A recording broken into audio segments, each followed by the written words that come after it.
turn the politics in this country, which is so much infused with big money, around? Because it does seem that money drives politics, and it's not surprising that the rich come out on top. So I wonder what your thoughts are about how we can change direction.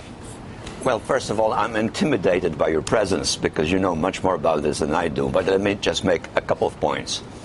First, I think we have to have a greater balance between what I call the financial economic universe and the political universe. We live in a time in which the financial economic universe is instantly global, very effective in passing enormous amounts of money all over the world rapidly, doing it in a manner which is absolutely mysterious to most citizens, and in a manner in which it benefits enormously, and very often because purely of speculation and without any social benefit, just to the few. So we have this financial economic universe which is the result of deregulation, globalization, and internetization, that is to say the instant flow of money, operating mysteriously. And you have a political universe which seemingly is global, but is increasingly fragmented. There is no center of political direction, of political consensus even. The United States, which has been playing the preeminent global role, is increasingly powerless. It can't even assert its own interests in the Middle East, and it certainly is no longer dominant on the global economic scene. So you have this junction, and this junction at the same time takes place at a time when the public is increasingly aware of the fact that some people are getting incredibly rich, largely on the basis of speculation that is so mysterious that even relatively educated people can't understand it. Well, that is the source of this great frustration and of the beginnings of a global reaction against it. I think we're moving into a phase of serious socio-political unrest worldwide. I think you put it so rightly and so well. A chairman of a board of one of the world's biggest companies said to me recently that he said, we're just bigger than any country. We actually don't care about local conditions. We don't care about local norms anymore. We can pay ourselves anything because if people object, we don't really have a home base. It was kind of a stunningly clear way to put things. This is a company that works in more than 150 countries around the world. And he was explaining that they've basically become detached from their national home base. And I think that this really is something that every country around the world feels.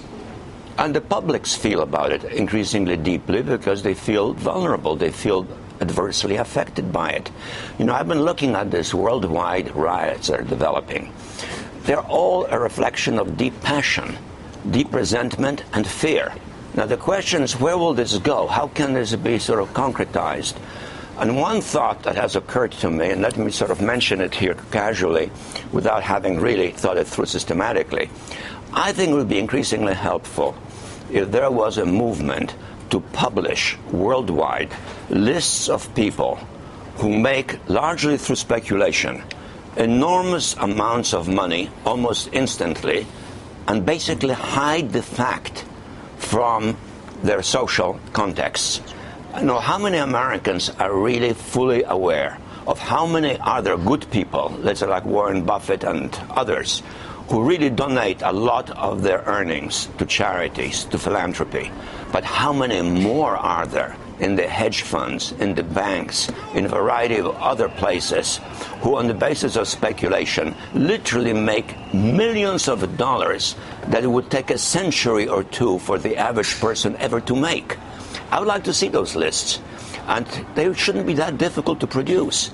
And I think public pressure might have also some effect, not only in terms of moving towards more systematic international coordination and regulation, but also to pressure some of those people to give some of it back to society.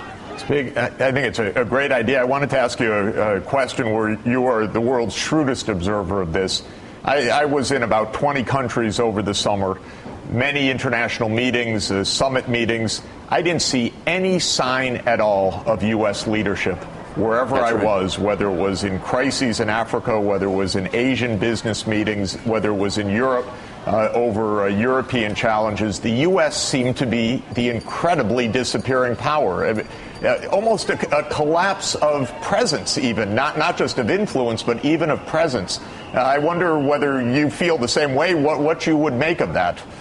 Well, I feel the same way, and I would extend it from the sort of financial economic dimension also to geopolitics.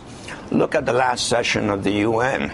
The United States, in effect, announced its abdication from leadership in the effort to produce some sort of Middle Eastern stability.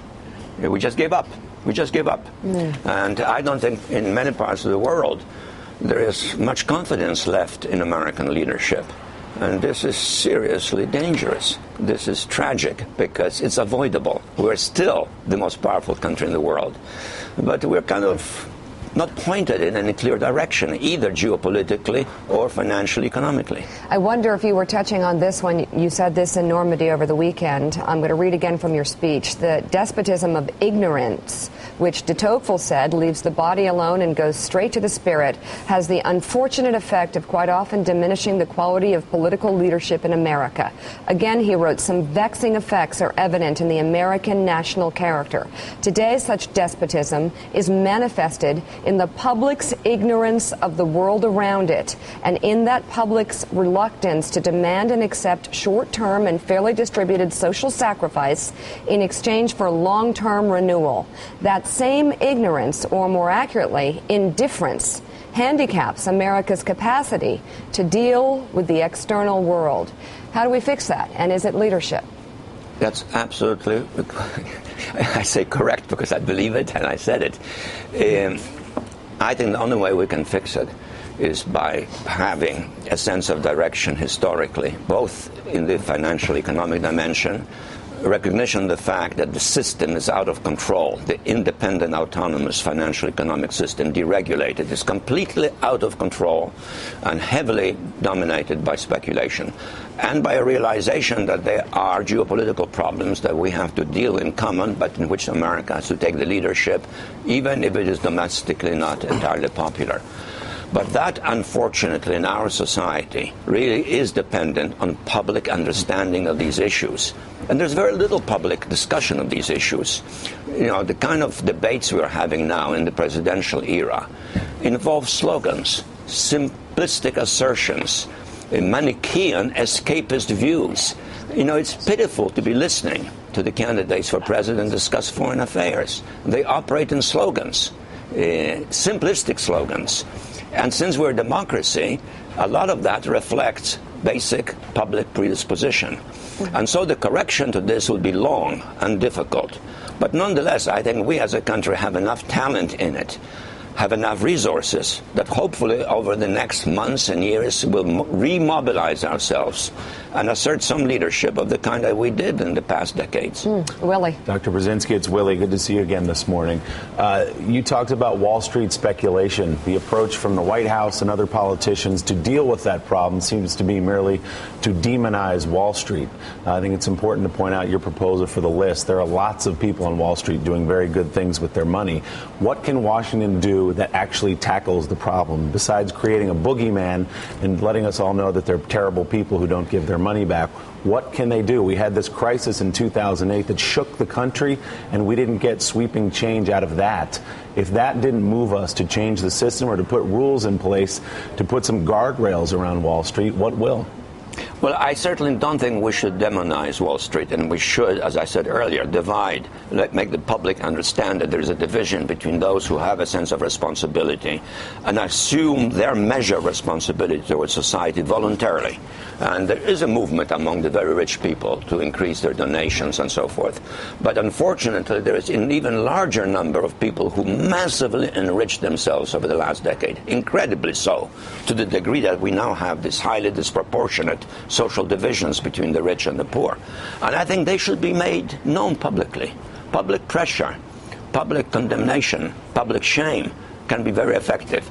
But when it comes to the government, when it comes to Congress, I think Congress has to realize the fact that the financial economic system cannot operate autonomously and in secrecy in many cases, that we have to have disclosure, We have to have transparency, and we have to have control.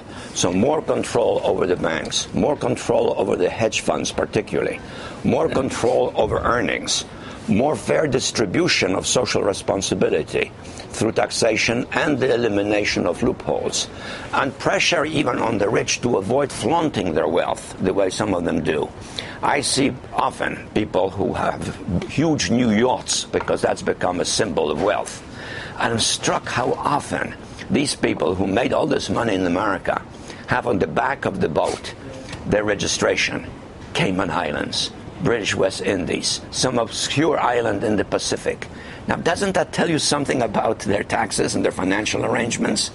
I think public disclosure by the mass media could go a long way towards a social awakening that's responsible and constructive in its effects and doesn't produce a stupid, counterproductive witch hunt.